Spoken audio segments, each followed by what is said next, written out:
그런데 해바라기 수전을 무조건 달 수 있는 건 아니고, 가장 근본적이고 이상적인 해결책은 여기서 딜레마가 생깁니다. 이런 경우가 은근히 많아요. 주변에 설비집 하나는 쥐고 있는 게 좋거든요. 기술자들이 되게 좋은 기술자가 들어온 것 같아요. 왜냐하면 저는 어차피 미작을 할 테니까요. 이거 시공 잘한 거예요. 사실 기능상으로 봤을 때 그냥 써도 되는 건데,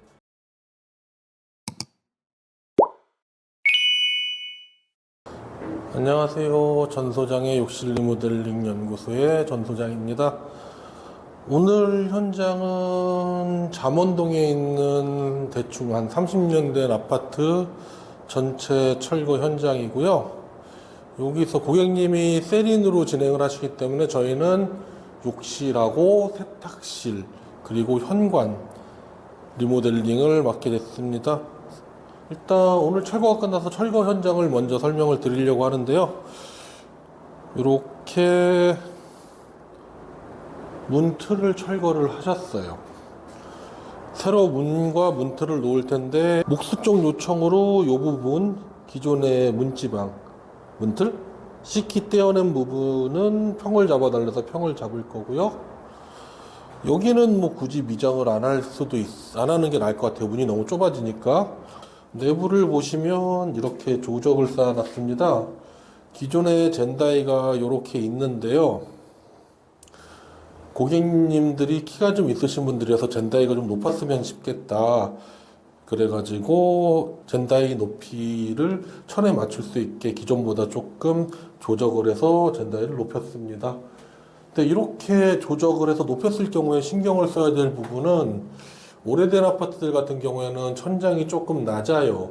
지금 여기 보시면 배관 밑에 한 줄 가 있는 게 보이실 텐데, 보통 요 선으로 천정이 구성이 될 걸로 예상되는데, 그렇게 됐을 때 요 젠다이의 탑과 천정과의 폭을 일정 이상 확보를 해줘야지, 젠다이 위에다가 여러 가지 목욕 도구들을 올려놨을 때 상부장과 젠다이 사이에, 저희는 이상적인 거는 한 30cm 정도를 보는데,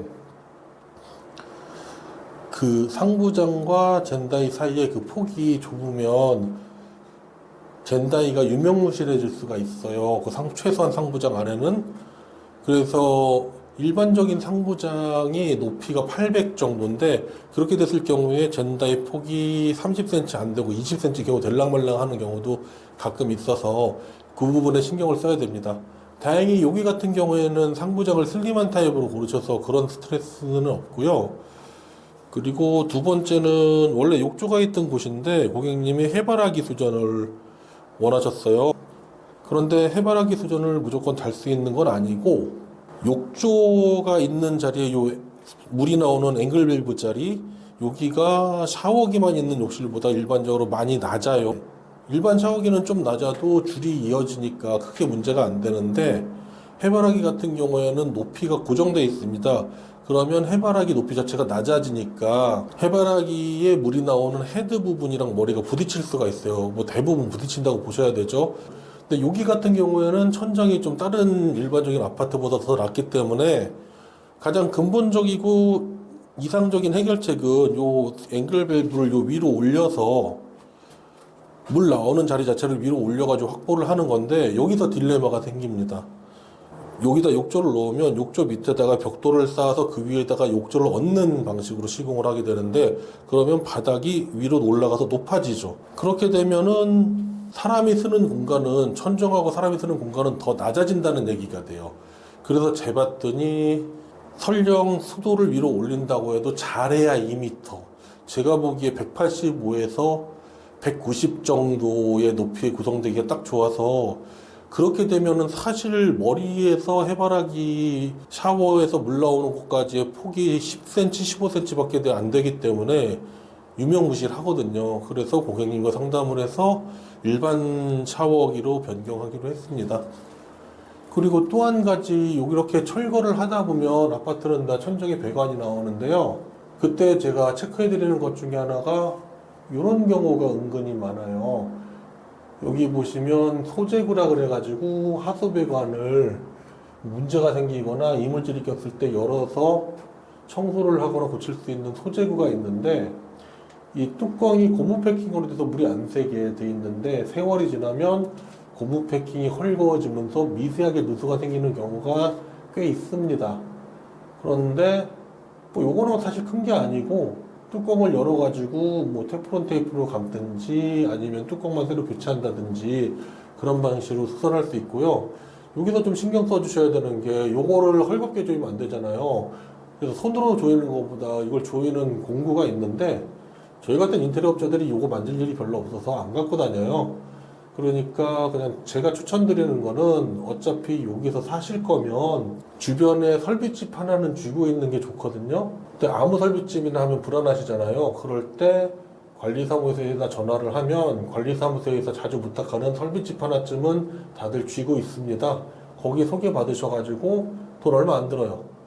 고치시면 됩니다. 뭐 요거 고치는 거는 나중에 리모델링 끝난 다음에 천장에 점검구가 있기 때문에 점검구 뚜껑 열고서 하면 되니까 공사 도중에 하셔도 되고 살다 하셔도 되고, 사실 이렇게 미세하게 돼서 오랫동안 묵은 거는 티가 안 나기 때문에 천정하면은 모를 수도 있는데, 그래도 혹시 모르니까 그냥 뭐 언제든 비용도 얼마 안 드니까 사람 불러다가 고치시는 거를 추천을 드립니다. 그리고 이렇게 철거가 잘 돼 있는데요. 여기가 기술자들이 되게 좋은 기술자가 들어온 것 같아요. 일반적으로 떠붙임을 했을 때 이 옹벽, 벽돌을 쌓은 조적벽이 아닌 통으로 콘크리트로 되어 있는 이 옹벽에 붙은 타일은 진짜 대부분의 경우가, 굉장히 많은 경우가 잘 안 붙어서 도도도독 떨어지거든요. 근데 여기는 이거를 하나하나 긁어내면, 철거를 떼어내는 게 아니라 긁어내듯이 철거를 해야 될 정도로 벽과 타일과 밥이 일체가 되어 있었습니다. 그렇다는 거는 무지하게 시공을 잘했다는 거죠. 여기 벽돌로 된 조적 부위 같은 경우에는 조적 표면 자체에 요철도 많아가지고 접착 부위가 일반적인 옹벽보다 넓어지기도 하고, 성질상 수분흡수율이나 이것저것 따졌을 때 훨씬 잘 붙는 부분인데, 그래서 이렇게 조적벽 같은 경우에는 하자가 생기는 퍼센테이지가 낮은데 이런 옹벽은 좀 잘 일어나요. 그리고 여기 보시면 이렇게 빗금 무늬처럼 되어 있는 게 있죠. 요거 액체 방수 흔적입니다. 예, 이렇게 철거를 하고, 또 그리고 철거를 부탁하다 보면 왜 아는 사람만 일을 부탁하게 되냐 하면, 이렇게 보면은 아무리 철거를 잘해도 이렇게 튀어나오는 부분은 생길 수밖에 없어요. 저희처럼 미장을 하건 아니면 떠붙임을 하건 뭘 하건 간에 좀 귀찮더라도 이렇게 면을 최대한 긁어서 깨끗하게 해줘야지 타일이 깔끔하게 잘 붙는데, 손이 거치신 분들 같은 경우에는 대충 하고 가요. 생각 있는 사람들은 투덜투덜 대면서 다 다듬고 일을 하고, 그냥 대충 하는 사람들은 그래도 텅텅텅텅 묻혀서 또 하자라고 뭐 그런 시공이 이루어지게 됩니다. 여기 같은 경우에 왜 이렇게 비어있냐라고 말씀하실 수 있는데, 제가 채우지 말라 그랬어요. 완전하게는 잘만 붙어 있으면 된다고.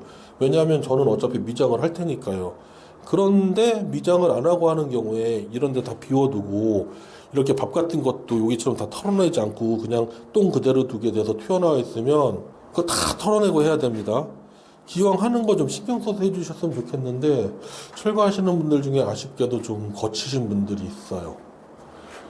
이제 이렇게 철거가 완료가 돼서 내일 미장을 진행할 예정입니다. 저거 안 띄었냐? 내일 띄워야겠다.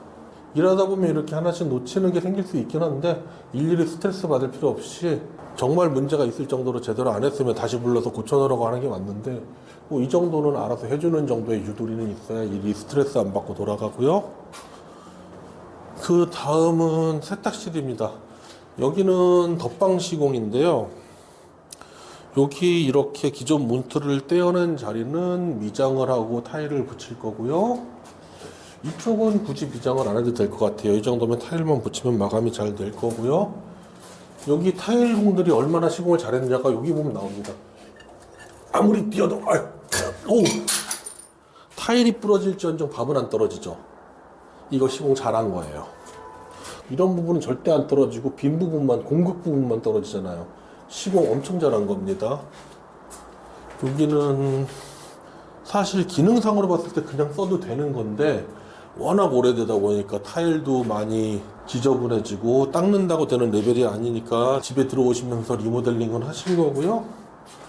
여기도 굳이 미정은 안 해도 될 것 같아요. 타일로 마감을 할 예정입니다.